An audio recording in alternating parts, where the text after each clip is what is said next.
sentenced for spying on women. How long a Saskatoon man will spend behind bars. Hallway medicine in Saskatoon under fire. What officials are saying about the situation. And a Saskatchewan mother honors her late son while trying to help others. This is CTV News with Chantel Saunders. Good evening. A Saskatoon man has received one of the longest voyeurism sentences ever imposed in Canada. The man was sentenced today after he admitted to spying on and recording 23 women through the windows of their homes. CTV's Stacey Hine has the details.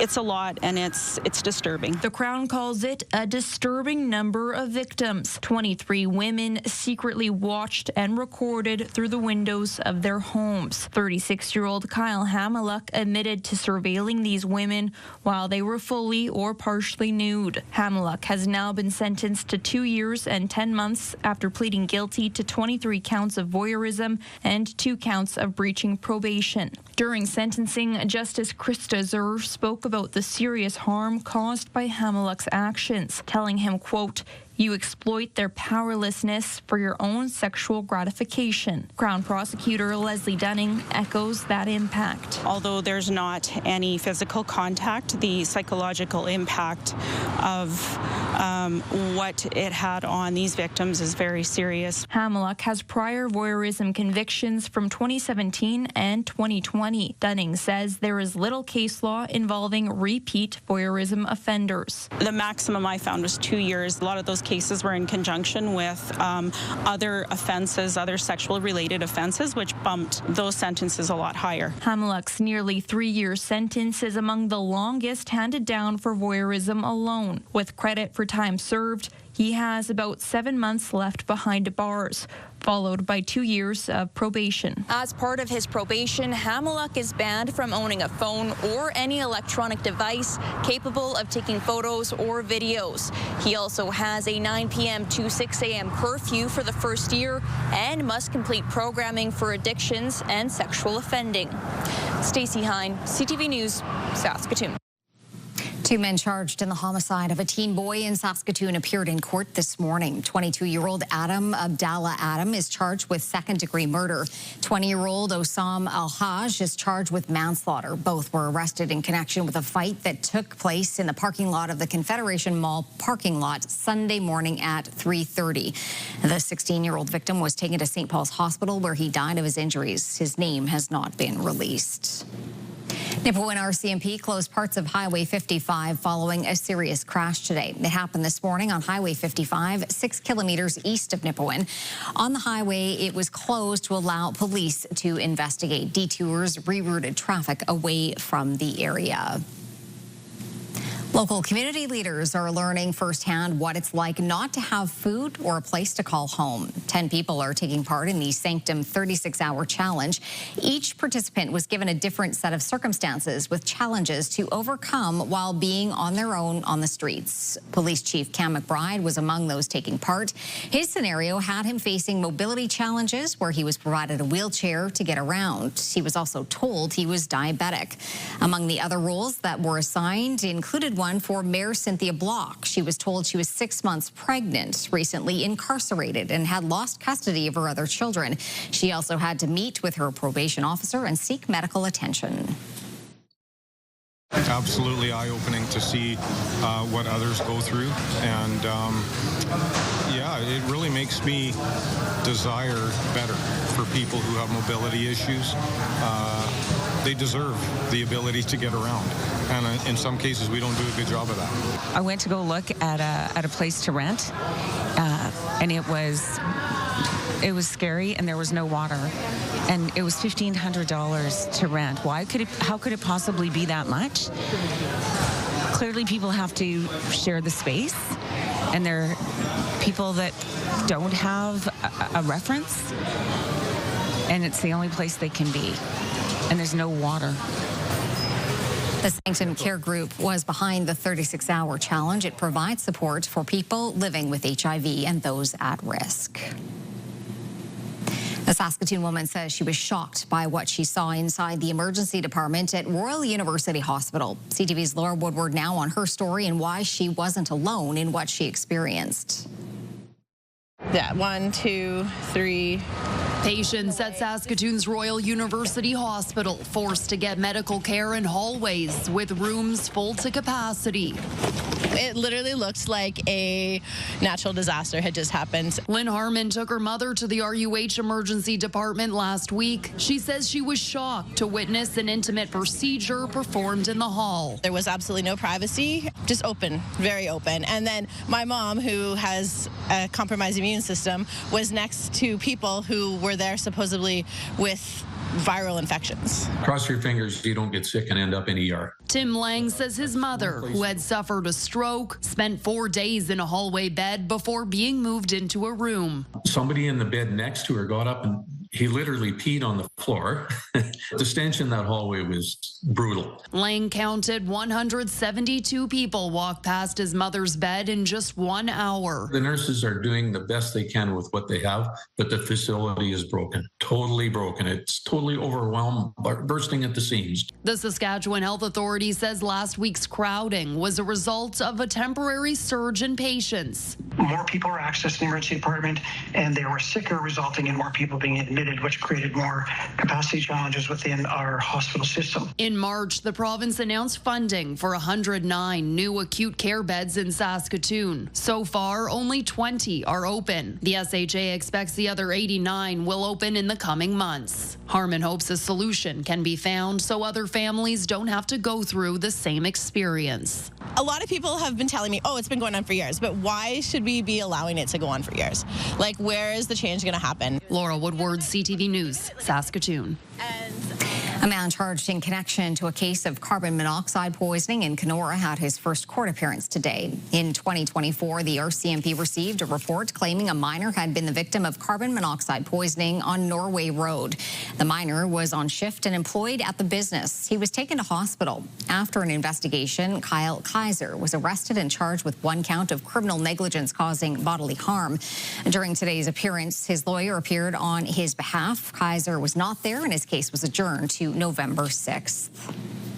An Estevan doctor is no longer able to practice medicine in the province following a disciplinary decision. The College of Physicians and Surgeons of Saskatchewan has barred Dr. Mehdi from practicing after he was found guilty on 9 counts of professional misconduct by a hearing committee. Hori had his license revoked for 9 months in a previous case and has been suspended twice, once in 2019 and again in 2023. He was also barred from seeing female patients last year. The reasons for the college's decision are expected to be released following a meeting next month.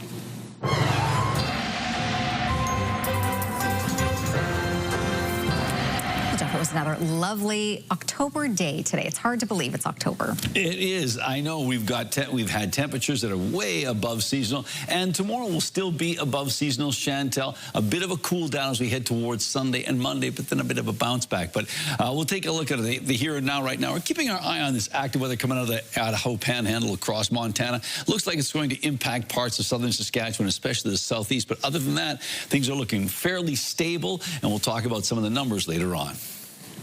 A group of Saskatchewan leaders visiting Ottawa this week is feeling optimistic about conversations with federal officials. The group, which includes representatives from the provincial government, along with municipal and community leaders, is calling for a renewed cost-sharing infrastructure program with Ottawa. The current program doesn't expire until 2034, but it's not accepting any new projects, and other programs aren't as flexible in the kind of projects that are being accepted. Obviously, municipalities understand what they need, what best they need on the ground level in their communities. As a provincial government, we want to be there to support them. You know, the kind of that no strings attached, trusting municipal in the municipalities to apply the funding and how they need it. That's something that's united front coming here with the province. This is something that, you know, I think we surprised some of the federal officials, and they were quite pleased to see the collaboration. Both say they'll be watching as the federal government brings forward its fall financial update early next month and the spring budget. A Prince Albert mother is fundraising for the Boreal Healthcare Foundation in hopes of naming a hospital room after her late son. Jasmine Pelche on the touching tribute she's planning and how she hopes to help others. Trish Hart wants people to know that her son Keena's life was full of love. My auntie says that my boy was born very special and that he had a battle to live from the start.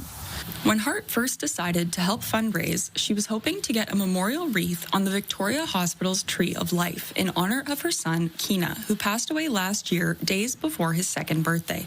The reason why me and the dad are doing this is because we want our son's life to be acknowledged and want people to know that our son's life mattered.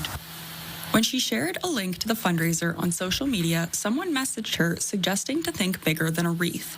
Hart now hopes the updated hospital will have a room in pediatrics named after Keena once construction is complete. Even though he's not here to tell his story, his mom and dad is here to tell his story. And although his life can't be saved, at least he's going to be able to save a bunch of other little babies. Hart is a mom of 5, and she says Keena's siblings are supportive of the fundraiser in their brother's memory. Keena spent a lot of time at the Victoria Hospital in Prince Albert and the Jim Pattison Hospital in Saskatoon due to his complex medical needs. So Hart says she wants to help other families in need of pediatric care. The fundraiser is part of the Boreal Healthcare Foundation's Equip the Vic campaign to provide equipment and comfort items for the hospital. Keena's fundraiser is open until the Give a Little Life Day Radiothon on December 5th. Jasmine Pelche, CTV News, Prince Albert. The Western College of Veterinary Medicine has some new equipment to provide quality animal health care. A new MRI machine as well as a linear accelerator were unveiled today as part of an animal health care and education project. The project also includes renovations to diagnostic and treatment units. The MRI produces detailed images for diagnosing animal patients and developing treatment plans. The college says the linear accelerator is a vital tool for treating cancer with image-guided radiotherapy. The new linear accelerator and upgraded MRI machine mark a pivotal moment. They will revolutionize diagnostics and treatment for veterinary patients. The project's total cost is $9.1 million. Donors from across the country put forward more than $5 million in donations for the Animal Healthcare Initiative at the college's primary care and referral hospital. Residents of some east side neighborhoods will notice a drop in water pressure in the coming weeks. That's because the city is upgrading the primary water main on Acadia Drive. Construction crews are expected to be working between 7 a.m. and 10 p.m. daily starting on Monday, with noise and dust being most noticeable at Acadia Drive and Taylor Street. Residents in Brevard Park, College Park, Wildwood, Lakeview will be most affected, with water pressure being about 40% lower than usual. Rosewood, the Lakewood Suburban Center, Briarwood, Greystone Heights, Eastview, and College Park East will see the pressure reduced by about 30%. The city says the water will still be safe to use and drink, but the reduced pressure will last about 5 weeks while the work is being done. A recent Ukrainian dance workshop in Saskatoon, taught by professionals from Ukraine, offered a unique high-level training experience. As Carla Shinkarek tells us, the significance goes far beyond just the dance steps, as each one is a move towards support for Ukraine's fight. Maria Bodyan fled Ukraine less than a year ago. For us, people who is running from the war, for us is very main that the people here learn our culture, share our culture. Together with her husband, Dmytro, they now share their dance expertise in Canada. It's extra special instruction, too, because they're part of an elite group of professional dancers, the Virsky Ensemble from Kiev, a group that has been the benchmark for Ukrainian dance globally for decades. And students here are soaking it in. They have a lot of questions. They like to work, they like to dance, they support Ukrainian culture. It's very cool. Saskatoon's Yevshan Ensemble hosted the event, with dancers also coming from places including Regina, Yorkton, and Prince Albert. And the significance of having these pros in studio is not lost on this dancer. The National Ensemble of Ukraine, which is like the best of the best. So just thinking about that is unreal. It's clear that students are not just learning dance steps here. But it's really important to keep dancing during the war because it expresses our Ukrainian culture. Ukrainian dance has become a symbol of unity and resilience for Ukrainians during uncertain times, and that was echoed through the music here. That they are trying to share, trying to help, trying to support. And it gives, for people who is now in Ukraine, it gives them more power, believe me. Canadian people, they have the same soul like Ukrainian. The same heart, the same soul, the same spirit. Carla Shinkra, CTV News, Saskatoon. A symbol of Métis heritage is on display at City Hall. A half-scale Red River cart with sashes, a blanket, and lilacs was unveiled this morning in the lobby. The city says the display is part of its efforts to honor Indigenous culture and history in civic spaces. Senator Nora Cummings, who is also a respected Métis elder, helped to shape the installation. A Red River cart is a cultural emblem of Métis people.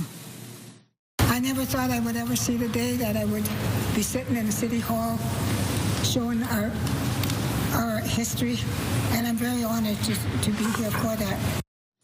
The cart was on display at the Cosmos Civic Center over the summer and will be on display at City Hall for the public to take in until October 13th.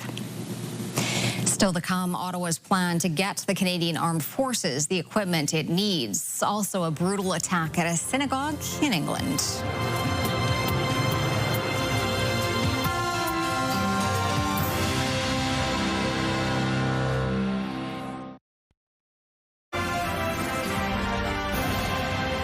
You're watching CTV News live from downtown Saskatoon. Thanks for staying with us tonight. British police are calling an attack in Manchester, England, an act of terror after a man drove a car into a crowd at a synagogue and began stabbing people. CTV's Heather Wright now on the fear and heightened security at synagogues everywhere. On this, the holiest day of the Jewish calendar, an attack at a synagogue. Police say a man wearing what appeared to be an explosive vest first drove a car into people gathered outside a temple in Manchester, England, then got out of his car and attacked others with a knife. He was then shot dead by police while trying to get inside the building. 2 people were killed, 4 others injured. We shouldn't be scared to feel or believe in what we believe. The attack has been deemed an act of terror and occurred in an area of Manchester home to many Orthodox Jews. It comes at a time of heightened fears in the Jewish community and rising anti-Semitism around the world. The man suspected of carrying out the attack has been identified as 35-year-old Jihad al-Shami. 3 other people have been arrested as well on suspicion of commission, preparation, and instigation of acts of terrorism and remain in custody. I'm already able to say that additional police assets are being deployed to synagogues across the country, and we will do everything to keep our Jewish community safe. Here at home, security has also increased outside of synagogues. Toronto Police announced last month they would increase patrols throughout the high holidays, as well as during the lead up to the 2-year anniversary of the Hamas attacks of October 7th. Scary times, obviously, okay, and it's crazy. It's crazy. This cannot continue. If you can always justify our murder, then it doesn't stop. Today, Prime Minister Mark Carney called the Manchester synagogue attack an appalling anti-Semitic atrocity, vowing we will always protect the inalienable rights of Jewish communities to live their lives free from intimidation and threats of violence. And despite the increased security, there is a fear within the Jewish community, a concern that what happened in England could happen here. Heather Wright, CTV News, Toronto. The search for a 6-year-old boy who was missing in mountainous terrain in southern Alberta has been called off. Today marks 11 days since Darius was reported missing, and we are continuing to utilize different strategies to locate him. Police and Search and Rescue Alberta will no longer be unseen. The area has now been reopened to the public. This is not the outcome we wanted. Having visited the integrated command post, though, I know that everyone did everything in their power to find Darius, and we will continue to pursue avenues to find him when they arise. Darius McDougall was reported missing after he didn't return from a walk in the Crow's Nest Pass area on September 21st. Helicopters, dogs, and underwater teams have scoured 22 square kilometers of the woods since the boy disappeared. Investigators say if the child is still in the area, he's believed to be dead. Saskatchewan is backing Alberta's plan to build a new pipeline to Canada's west coast. But as Donovan Mace explains, it's not everyone that thinks it's a good idea. Without question, a new oil pipeline to the northwest BC coast would have the greatest economic benefit. Alberta's pipeline plan has the support of Saskatchewan's premier. Taking to social media Wednesday, Premier Scott Moe saying his government stands with its neighbor as Alberta takes steps to build a new West Coast pipeline, adding this project strengthens Canada's economy, opens new markets, and creates opportunities to advance Canada's national interests.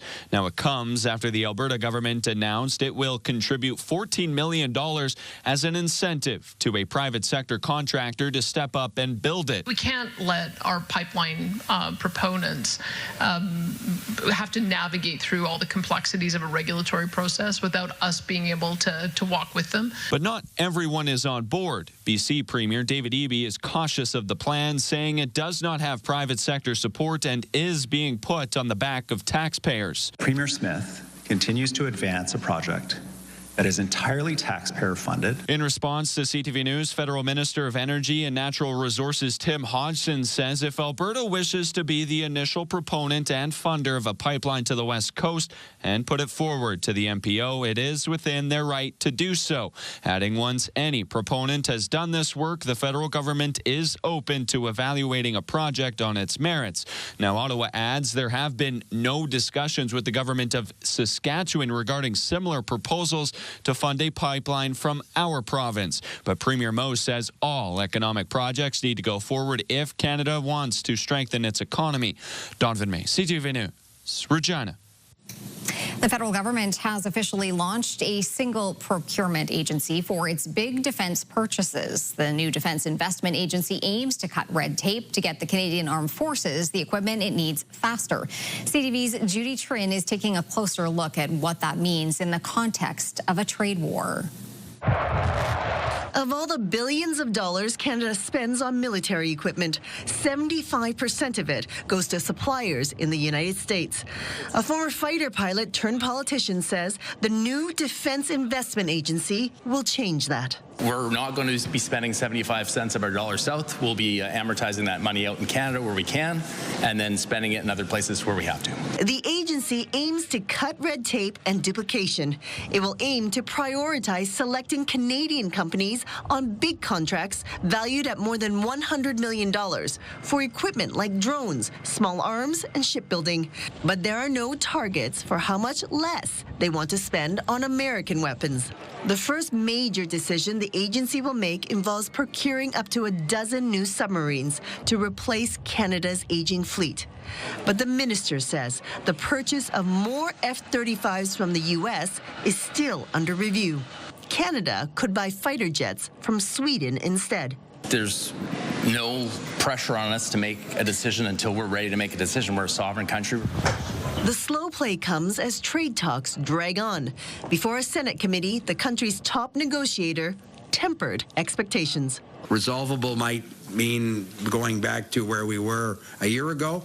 I don't think that's necessarily the case, but I think we can be in a lot better position over time than we find ourselves in today. The federal government also wants to use these big procurement contracts as leverage to encourage foreign companies to set up manufacturing here while increasing market access for Canadian companies overseas.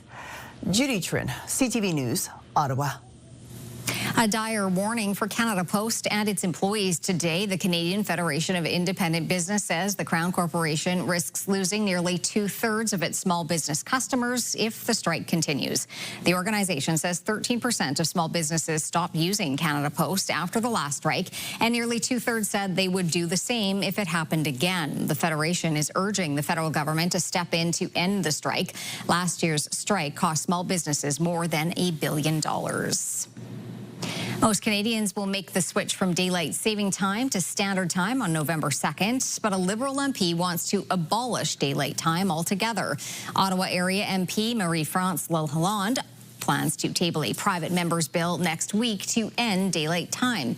The bill will ask the federal government to hold a conference with provincial and territorial officials and Indigenous partners to formalize a deal. Lalonde says negative health issues and an increase in the number of crashes are a reason to put an end to the ritual of springing forward and falling back. To Washington now, where lawmakers are exchanging barbs over the shutdown of the federal government and who's responsible. U.S. President Donald Trump says he will use the opportunity to carry out cuts at what he called democratic agencies within the government.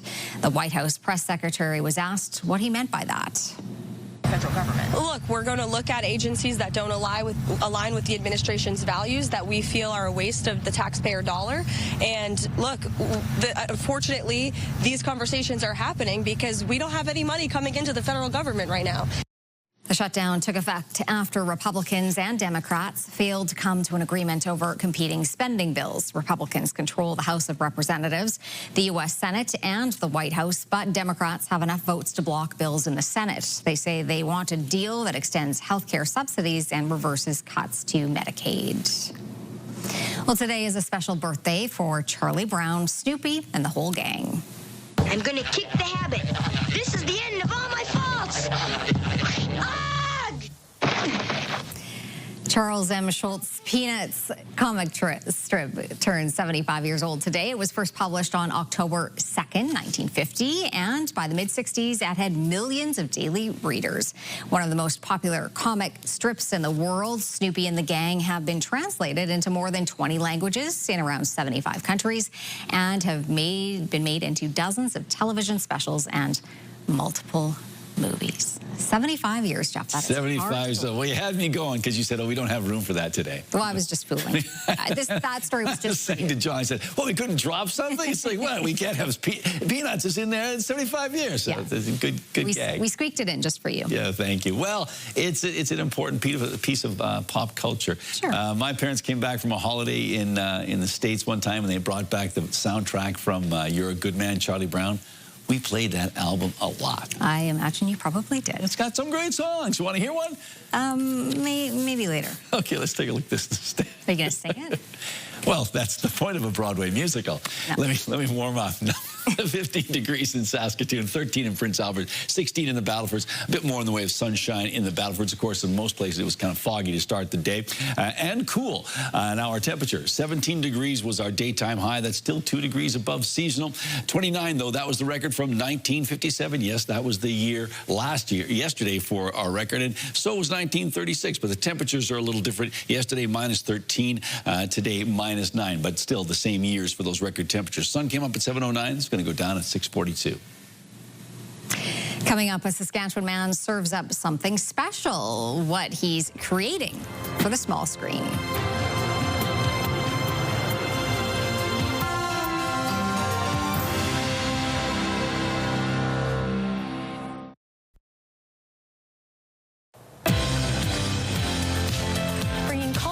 The world's home. Friday on Your Morning, we're finding out what Saskatchewan's Oktoberfest celebrations look like this weekend.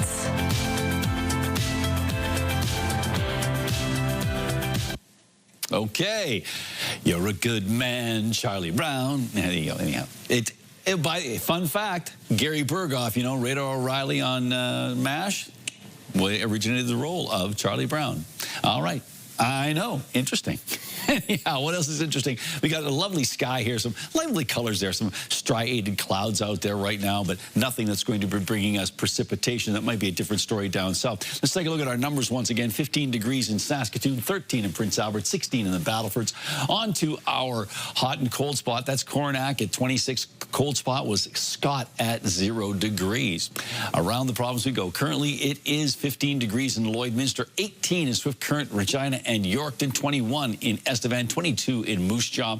Into central parts of the province, temperatures ranging 8 degrees from 10 in Waskesiu up to 18 in Kindersley. Many locations in and around that 14 or 15 degree mark. Up north, well, single-digit temperatures for Stony Rapids and Collins Bay and South End.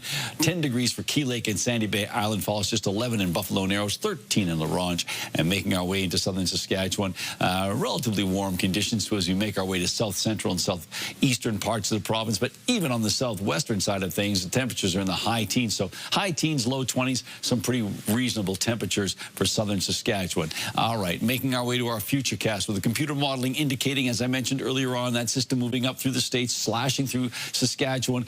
Some places like Swift Current may get more rain than others, but there is still a possibility of some thunderstorm activity for a few locations. As we take a look at northern Saskatchewan, tomorrow temperatures hovering around 17 degrees, so nicely above seasonal numbers there with cloudy or mainly cloudy skies. Mainly cloudy conditions for west central Saskatchewan, temperatures in the high teens at almost 20 degrees there. 17 for Maple Creek, 19 for Leader, Outlook 18, 13 for Swift Current. And as we take a look at southeastern Saskatchewan, Yorkton and Moose Jaw, possibility of some showers and a risk of a thunderstorm in both those locations. 17 in Regina with cloudy skies and warmer than that by a long shot.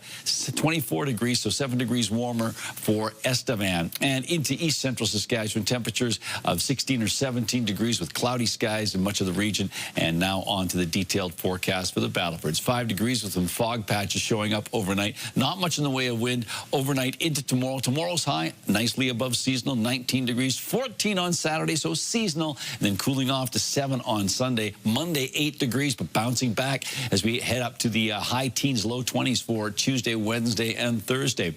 Prince Albert area, fog patches overnight, mainly cloudy skies on Friday. 18 for a high, 16 on Saturday, 8 on Sunday and Monday, 14 degrees on Tuesday, 21 with sunny skies on Wednesday, Thursday, mainly cloudy, and 17.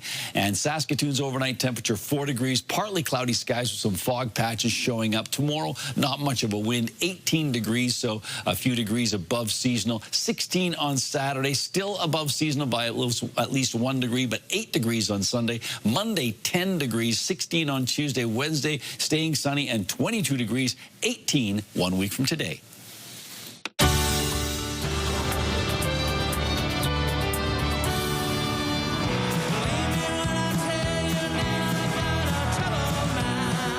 Friday at the Basement, Ross Nielsen celebrates the launch of his new album, Within Tension, recorded in Memphis, Tennessee. Music starts at 8:30. Tom Cruise running is actually me. And you jump on a surfboard? Doing. Music parody and improv comedy show Middle-Aged Boy Band hits the stage Friday night at the Broadway Theater.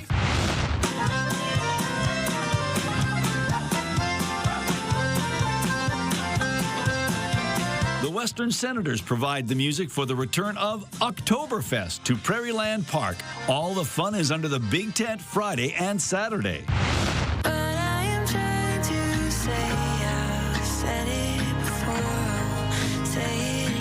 Regina's Marissa Burwell is set to perform at the Capitol Music Club on Friday evening.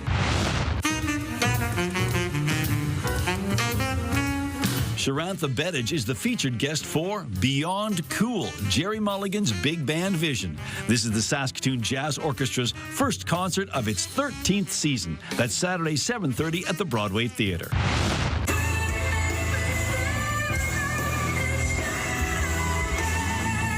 Hailstorm brings its Never Rest Duality Tour to Sasktel Centre Sunday night with special guest alt violinist Lindsay Sterling. Every time I'm going out, I don't wear my hearing aids if I think there might be cute guys there. I'm wearing them tonight. Tuesday evening, The Comedy Pit, a showcase of clean stand-up comedy, is back at the Art Bar Theater. This showcase-style event features 8 comics per show.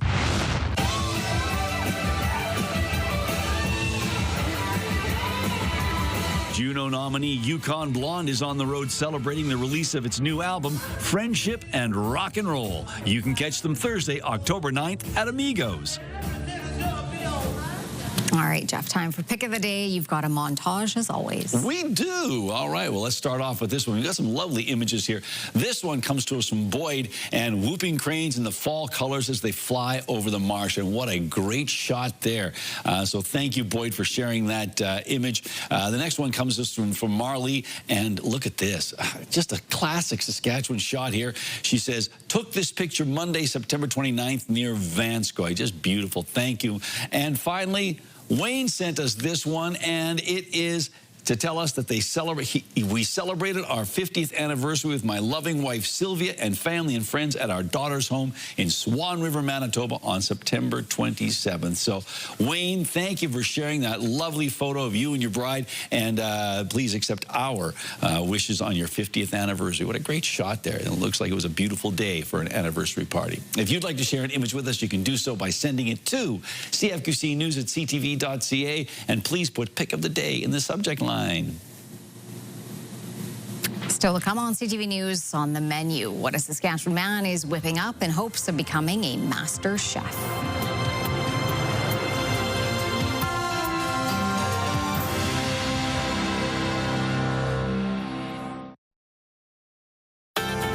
Your morning just got a little brighter.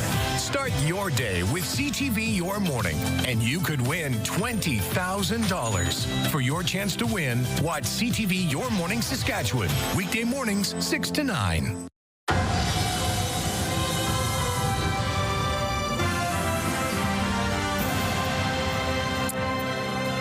Well, the 8th season of MasterChef Canada kicks off tonight on CTV. 6 years ago, Regina's Josh Miller made it all the way to the final 3. This year, another Queen City amateur chef is hoping to cook up a reality TV win. Damian Smith has more. Meet Andres Araneda, a grade 5 teacher, musician, and now MasterChef contestant. Since he was 3 years old, helping his grandmother inside of her home, cooking has always been close to his heart. When MasterChef Canada applications opened for Season 8 this year, it was an instant yes. This is one of my passions, so this was really easy for me. I just had to act myself and just show my love for cooking. His wife, Sienna, is not surprised he made the cut. I'm so proud of him. To be honest, I never had a doubt in my mind of him not making it onto the show. The application process is a lengthy one, having to prove the judges that they have strong skills in the kitchen. He was up into the wee hours of the morning, practicing cooking, timing his cooking, perfecting dishes, and reading food theory, and it was a lot. It was really, really hard, and I know he was exhausted and he was drained, but he just kept going. Season 8's first episode starts out with 15 contestants fighting for 12 white aprons. Chefs have to rely on their signature dish to advance to the next round. For Andres, deep dish pizza happens to be his go-to. You're really put on the spot. You really do have to think on your feet. You have to be extremely creative and very efficient. When you're in front of a couple judges and you have competition, it's really, really nerve-wracking and scary. Andres is the second contestant to originate from Regina, with Josh Miller finishing 3rd in Season 6. Saskatchewan's going to be well represented. I'm feeling very, very good. I mean, Saskatchewan in all the seasons of MasterChef Canada, and every time they've appeared, have really kicked some butt. So we'll see what this season has in store. Only time will tell if Andres will have to take off his apron or walk away with the $100,000 grand prize on finale night. Damian Smith, CTV News, Regina. I mean, we might as well talk. When we come back, we check in on farmers in the field, and later a surprise find for a familiar face.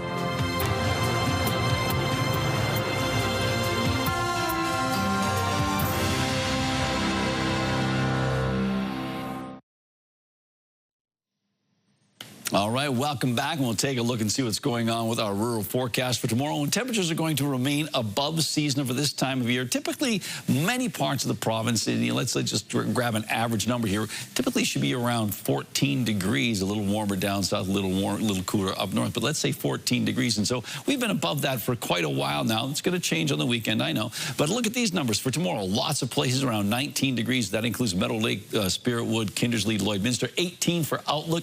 Let's take a quick look at Hudson Bay, 17 tomorrow for high, 16 at Wynyard. Wynyard, a chance of showers. Not expecting a day-long rain or a soaking here, but yes, some showers, maybe about a 30 or 40% chance in the Wynyard area. A high of 16, though. And then a bit more in the way of widespread showers. But these are the system that we saw on the Futurecast sort of rolling through relatively quickly. Some of those places towards the eastern side of the province, though, could see a chance of some thunderstorm activity, but there's just a risk of that.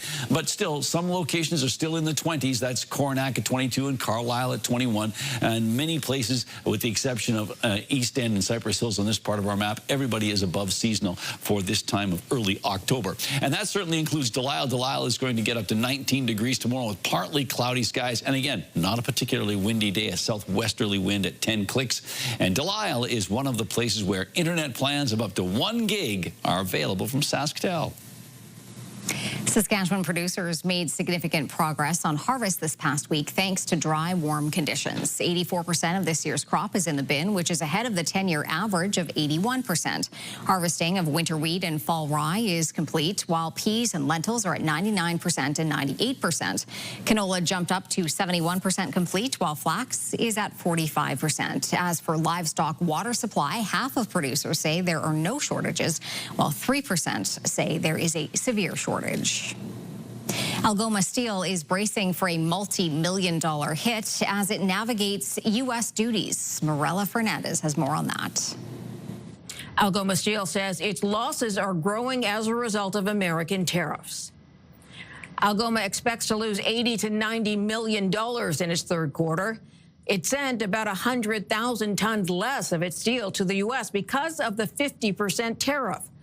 But Algoma is getting help. Ottawa and the Ontario government have announced $500 million in financing for the hard-hit steelmaker. Here are the closing numbers for the day. The Canadian dollar is down to 71.63. West Texas Intermediate is down over $1 to 60.16. Western Canadian Select is down to 50.17. And the TSX hit another record close, moving up 52 points today. Those are your business headlines. I'm Mirella Fernandez. Turning to the local gas prices now, the average price in Saskatoon is currently just under $1.33 a litre. The lowest price in town, $1.24.9. On Saskatchewan markets, Cameco finished the day at $117.54, and Nutrien jumped $4.44. Coming up, remembering those who have served on behalf of Saskatchewan. Then finding quite the hockey haul on live TV.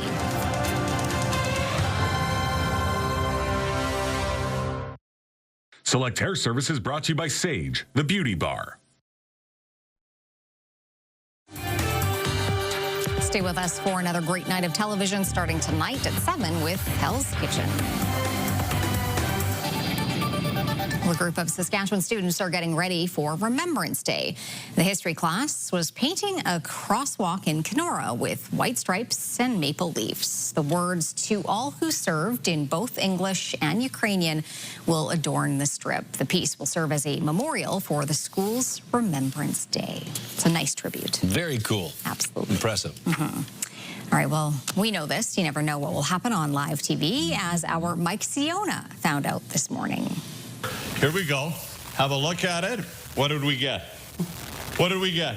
Celebrini. Oh, come on. You got Master Celebrini rookie card. That's $1,000 card, man. Well, you do never know what you're going to find. That's incredible. Look. Opening a box of hockey cards when he was on location at 306 Sports Cards ahead of this weekend's Saskatchewan Card and Collector Experience at Prairieland Park. Mike found a rare rookie card of Macklin Celebrini, the first overall pick in 2024, which could be worth a few $100s. Saskatchewan hockey legend and Hall of Famer Brian Trottier will also be in attendance Saturday to sign autographs at the event and, of course, mingle with fans. So that'd be great. Yeah. And Trotchie's got family in the Saskatoon area, but certainly it's always great to see the pride of Val-Marie up here in Saskatoon. So it should be a terrific card show. And you've got an okay forecast for him. I've got a decent forecast for Saturday, that. anyway. And well, Saturday's looking okay. And even tomorrow. Speaking of tomorrow, let's take a look. Okay. Here we go. 8 degrees tomorrow morning, so a bit on the cool side, but then 12 by noon, and 17 is our temperature at 5 o'clock. So it should be 18 for about a daytime high. And as you can see, not much of a wind, so it won't won't be a windy and cool day. So it's an okay fall day. So that's the way things are shaping up. Saturday is okay too. It's Sunday that dips. Sunday and Monday are going to be on the cold side. There's no doubt about it. But as we head in towards the rest of the week, things start to bounce back. Yeah. I think we have like 10 seconds. Do you want to sing the Peanut song? Sure. Happiness. Oh, wait, I think we're running out of time. Morning and evening. Shane's talking in our ears. Okay, sorry. He said we have to say goodnight. Get the soundtrack album. It's great. Good night. Thanks for watching.